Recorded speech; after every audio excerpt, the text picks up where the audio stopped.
தூய யோவானுக்கு அருளப்பட்ட திருவெளிப்பாடு அதிகாரம் 3. சர்தைக்கு விடுக்கப்பெற்ற திருமுகம். சர்தையில் உள்ள திருச்சபையின் வானதூதருக்கு இவ்வாறு எழுது. கடவுளுடைய 7 ஆவிகளையும் 7 விண்மீன்களையும் கொண்டிருப்பவர் கூறுவது இதுவே: உன் செயல்களை நான் அறிவேன். நீ பெயரளவில்தான் உயிரோடு இருக்கிறாய், உண்மையில் இறந்து விட்டாய். எனவே விழிப்பாயிரு, உன்னில் எஞ்சியிருப்பதை உறுதிப்படுத்து, அது இறக்கும் தருவாயில் உள்ளது. என் கடவுள் திருமுன் உன் செயல்கள் நிறைவற்றவையாய் இருக்க கண்டேன்.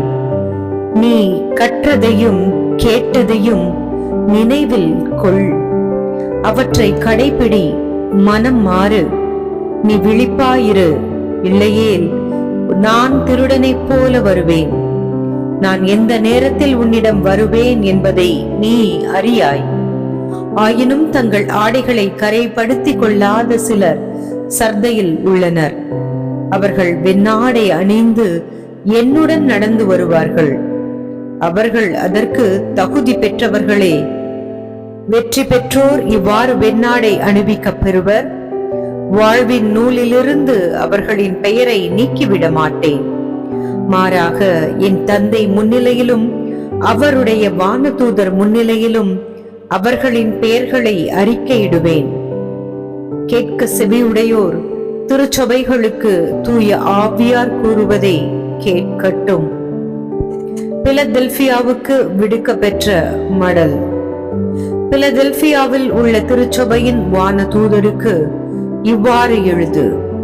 தூயவரும் உண்மையுள்ளவரும் தாவீதின் திறவுகோலை கொண்டிருப்பவரும் எவரும் பூட்ட முடியாதபடி திறந்து விடுகிறவரும் எவரும் திறக்க முடியாதவாறு பூட்டி விடுபவரும் கூறுவது இதுவே: உன் செயல்களை நான் அறிவேன். இதோ எவராலும் பூட்ட முடியாத கதவை நான் உனக்கு முன் திறந்து வைத்திருக்கிறேன். சிறிதளவு வலிமைதான் உன்னிடம் இருக்கிறது. இருப்பினும் நீ என் வாக்கை கடைபிடித்தாய், என் பெயரை மறுதலிக்கவில்லை. சாத்தானின் கூட்டத்தை சேர்ந்தவர்கள் தாங்கள் யூதர்கள் என கூறிக்கொள்கிறார்கள். அவர்கள் யூதர்களே அல்ல, பொய்யர்கள். அவர்கள் உன்னிடம் வந்து உன் காலடியில் விழுந்து பணிய செய்வேன்.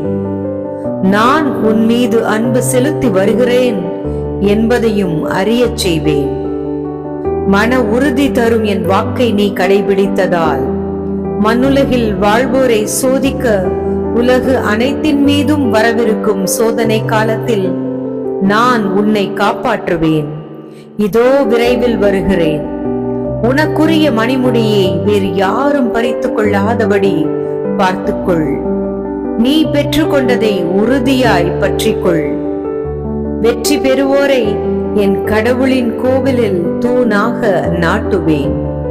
அவர்கள் அதை விட்டு ஒரு பொழுதும் நீங்க மாட்டார்கள். என் கடவுளின் பெயரையும் என் கடவுளுடைய நகரின் பெயரையும், அதாவது என் கடவுளிடமிருந்து விண்ணகத்தை விட்டு இறங்கி வருகின்ற புதிய எருசலேமின் பெயரையும் என் புதிய பெயரையும் அவர்கள் மீது பொறிப்பேன். கேட்க செவியுடையோர் திருச்சபைகளுக்கு தூய ஆவியார் கூறுவதை கேட்கட்டும்.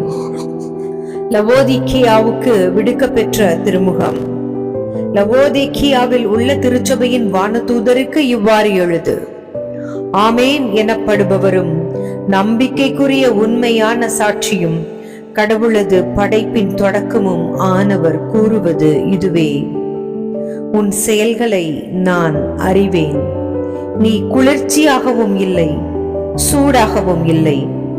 குளிர்ச்சியாகவோ சூடாகவோ இருந்திருந்தால் எத்துணை நலமாயிருந்திருக்கும். நீ இவ்வாறு குளிர்ச்சியாகவோ சூடாகவோ இல்லாமல் வெது வெதுப்பாய் இருப்பதால் என் வாயிலிருந்து உன்னை கக்கி விடுவேன்.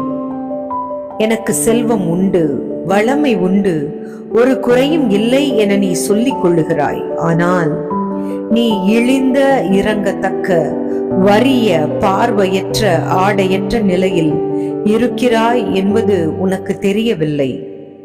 ஆகவே நீ செல்வம் பெறும் பொருட்டு புடம் போட்ட பொன்னையும் ஆடையின்றி வெட்கி உன் நிலைமையை பிறர் காணாதபடி அணிந்து கொள்ள வெண்ணாடையையும், நீ பார்வை பெறும் பொருட்டு உன் கண்களில் தடவிக்கொள்ள மருந்தையும் என்னிடமிருந்து விலைக்கு வாங்கிக் கொள்ளுமாறு உனக்கு அறிவுரை வழங்குகிறேன்.